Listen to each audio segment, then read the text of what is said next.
Salut à tous les amis, j'espère que vous allez bien, bienvenue au Billet Auto et bienvenue pour l'essai aujourd'hui du Cupra Formentor. Alors le Cupra Formentor, et je dis bien Cupra et non Seat, c'est l'indépendance de la marque Cupra.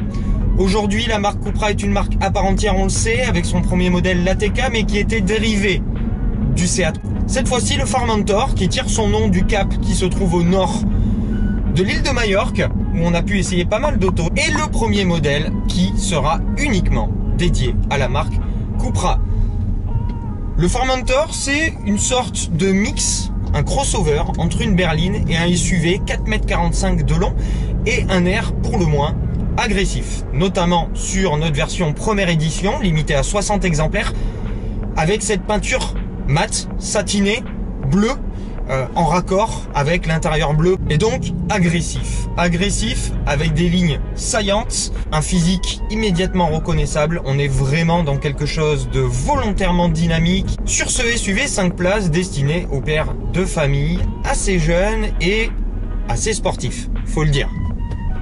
On a des lignes tendues, beaucoup d'arêtes, un physique acéré et vraiment un véhicule qui ne cache pas ses prétentions résolument sportives. Donc le traitement agressif, il se traduit par d'énormes boucliers, des jupes latérales et des jantes de 19 pouces, avec le côté bronze pour envoyer encore plus dans la charte graphique du constructeur, et une proposition stylistique globale qui dit « Tiens, on n'est pas là pour faire semblant ».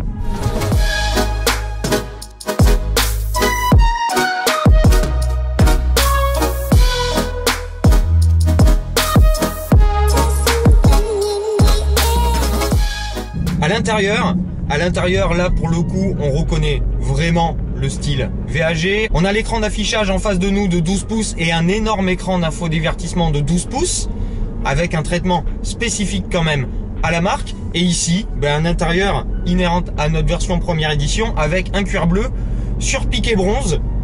Il faut s'y faire, je vous avoue, c'est pas ce qu'il y a de plus joli en ce qui me concerne, mais je m'y fais un petit peu et je trouve ça au moins original. En revanche, la qualité de finition est vraiment à la hauteur de la marque. On est à la hauteur du groupe Volkswagen et malgré quelques plastiques qui font pas extrêmement quali, les ajustements sont très bons. La finition globalement est belle. Mention spéciale pour ces superbes sièges semi-baquets qui sont très bons en maintien, très bons en confort et dont la sellerie est vraiment excellente. On a pas mal de place, on a beaucoup d'espace au coude devant, à l'arrière tunnel de transmission. Le passager du milieu sera un peu moins à l'aise que les deux autres, sinon il y a beaucoup de place, que ça soit aux genoux, aux épaules ou à la garde-toit, donc c'est très pratique pour voyager à 4 voire à 5. Petit bémol, le coffre, je l'aurais pensé plus grand, 450 litres, c'est un peu moyen. La position de conduite est super bonne. On est donc sur un crossover, on est assis un tout petit peu plus haut que dans une berline normale, mais un peu moins haut que dans un SUV, et la position de conduite fait vraiment penser à une berline. Si je voulais chipoter un petit peu plus, j'aurais dit j'aurais aimé être un tout petit peu plus bas. Je pense que c'est inhérent au siège électrique à mémoire qu'on a ici. J'aurais voulu me mettre un petit peu plus bas, c'est un peu dommage, mais sinon on a un bon volant, bien dans les mains. Là avec le méplat, je suis pas trop fan, mais c'est plutôt agréable. Il est bien creusé et il est parfaitement incliné. On se retrouve pas avec une position de conduite de camionnette. Et sur ce volant, on a énormément de boutons physiques, ce qui manque beaucoup ici avec l'infodivertissement. L'infodivertissement, globalement, l'ergonomie, c'est pas ça. On a des très beaux graphiques, ça fait très quali, c'est très fun, c'est le système de dalle avec les 3 menus différents de Cupra est vraiment bien fait. L'écran de 12 pouces est très clair, très lisible, mais ça manque beaucoup d'ergonomie. Les menus sont compliqués et ça manque cruellement de boutons physiques. C'est vraiment dommage parce que c'est pas désagréable à utiliser, mais il faut chercher, il faut souvent appuyer sur 3-4 commandes, quitter la route des yeux. C'est ça que je trouve un petit peu dommage sur ce système là. J'aurais préféré des boutons physiques un petit peu plus simples, voilà, au lieu de chercher avec son doigt et ses yeux. Bémol, vraiment dommage.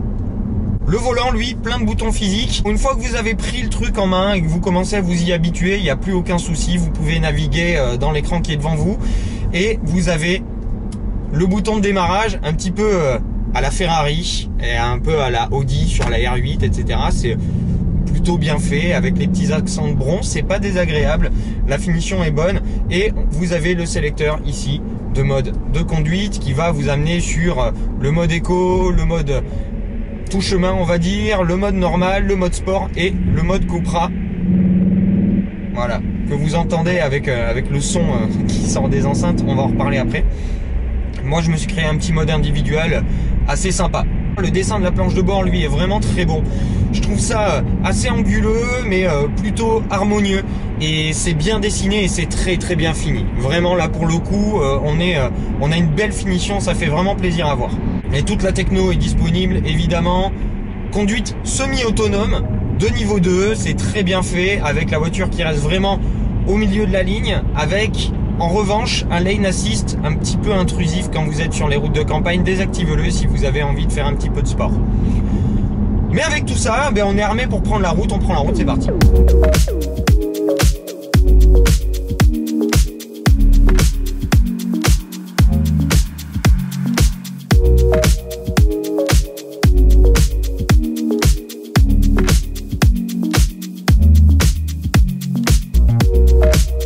Alors sur la route, bon, en ville c'est pas mal, 4,45 m, ça reste plutôt mesuré comme gabarit. La voiture braque bien, se comporte plutôt bien, même avec les 4 roues motrices, on sent pas que c'est lourd. 1630 kg sur la balance, c'est un petit peu lourd, mais bon, globalement la voiture le gomme bien. On a des suspensions qui sont plutôt bien tarées, quoique un petit peu fermes sur les raccords un peu rêches qu'on peut trouver en ville et sur les casse-pattes. Voilà. Sinon sur les gros ralentisseurs, sur les grosses déclivités, ça se comporte plutôt bien. On a vraiment une belle progressivité des suspensions et on a quelque chose de plutôt polyvalent. C'est ferme mais pas cassant. Et en ville absolument aucun souci. On a une visibilité qui est somme toute plutôt bonne. Attention quand même avec les énormes montants à l'arrière aux angles morts, sachant que vous avez le système d'angle mort qui est extrêmement bien repris, non pas sur les rétros mais ici.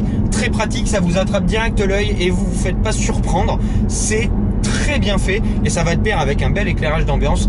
On se sent bien dans cette voiture et on a le système Beats Audio qui vous aide à avaler les trajets quotidiens sans trop de soucis. La boîte double embrayage bénéficie dans les modes normaux, sans les modes sport, du mode roue libre et ça c'est très bien pour la conso. La conso on va en reparler, ça aide beaucoup la conso qui est vraiment pas géniale. C'est le poids et les 4 roues motrices qui vont vraiment trahir ça. Une fois que vous êtes sur les grands axes, une insonorisation plutôt bonne, sachant qu'on est en 19 pouces et en 245 aux 4 coins, c'est bien insonorisé et on se retrouve avec une voiture qui peut jouer extrêmement bien le rôle de voyageuse. Mais ce qui nous intéresse c'est le sport. Le sport là-dessus, moi je voulais vraiment vérifier si on pouvait venir chercher ses cousines Audi S3, Golf R, etc.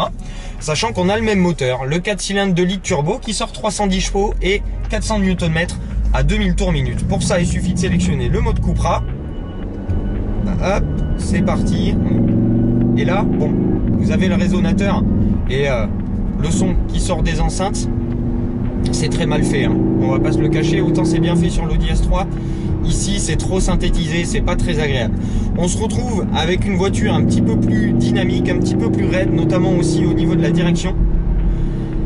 Mais un petit peu plus informative. La direction est précise mais manque assez cruellement de remontée d'informations, mais sa précision sauve un petit peu le ton.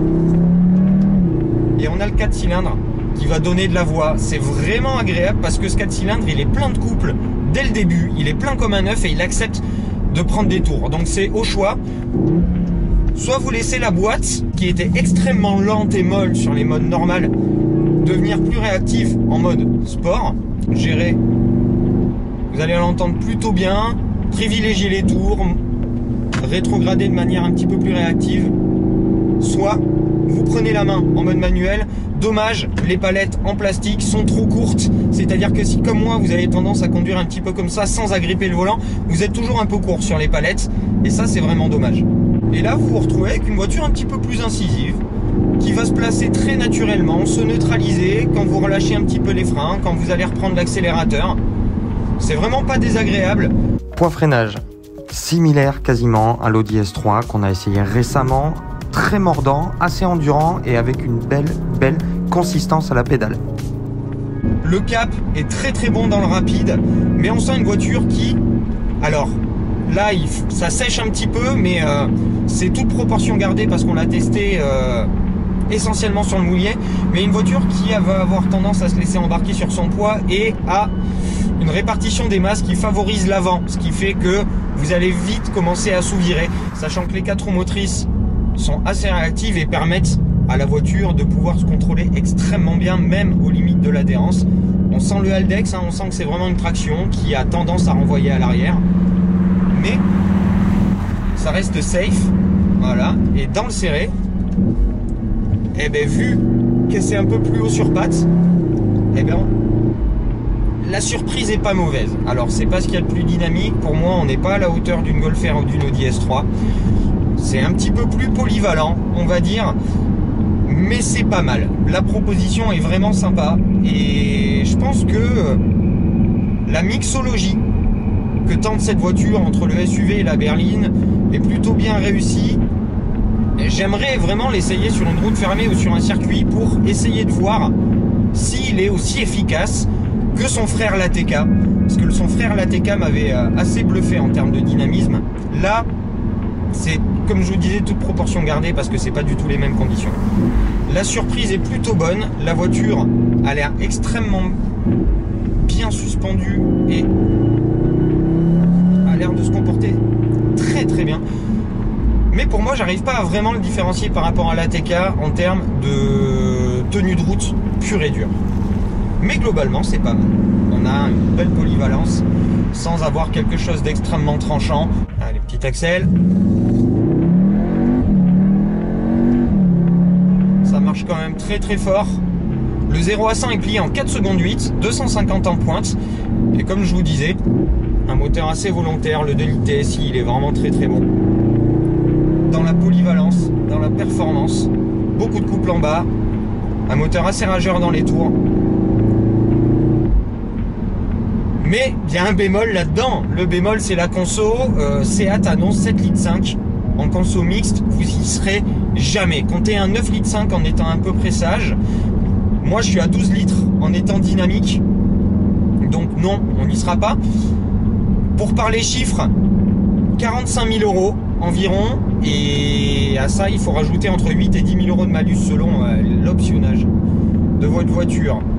C'est beaucoup moins cher que sa cousine l'Audi S3, donc ça peut faire une belle alternative, sachant que pour l'instant la version 310 chevaux est la seule disponible, mais la version hybride de 245 chevaux arrive là incessamment sous peu, ce qui va tirer un petit peu les coups et vous permettre d'avoir une version un petit peu moins, on va dire radicale, un petit peu moins tranchante entre guillemets, et quelque chose d'un petit peu plus adapté à un usage quotidien, tout en gardant la personnalité, la vraie personnalité de ce modèle esthétique, que ça soit à l'intérieur ou à l'extérieur.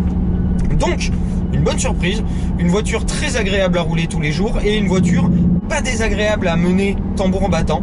Donc voilà, c'est une question de goût. Moi j'avoue que je suis assez client de ce genre de crossover.